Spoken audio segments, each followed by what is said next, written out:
Jean-Claude Juncker doit laisser sa place, mais les dirigeants de l'Union ne sont pas parvenus à désigner son successeur au poste de président de la Commission européenne. Aucun des prétendants en lice n'a fait consensus. Nous avons besoin de plus de temps pour discuter et c'est pourquoi nous reviendrons sur cette question fin juin.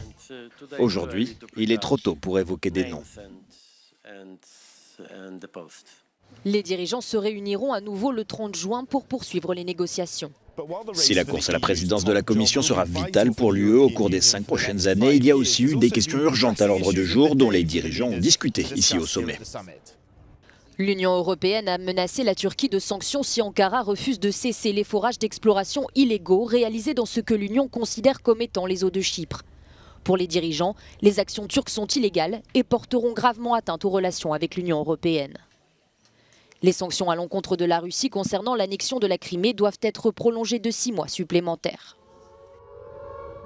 Malgré la pression de l'ONU et une protestation cette semaine de lobbyistes écologistes à Bruxelles, les dirigeants de l'Union n'ont pas trouvé d'accord pour atteindre l'objectif neutralité carbone en 2050. En cause, une opposition de la Pologne soutenue par la Hongrie, la République tchèque et l'Estonie. Varsovie est préoccupée par l'impact sur les régions productrices de charbon en Pologne. Il y a aujourd'hui 24 États membres qui étaient favorables à l'objectif neutralité carbone 2050. Donc quand on se bat, quand on avance, on arrive à élargir le club, on arrive à convaincre, on arrive à progresser, ce qui, pour crédibiliser notre engagement auprès de l'accord de Paris, de mise en œuvre de l'accord de Paris, est absolument indispensable. Le sommet européen de 2 jours se poursuit encore aujourd'hui.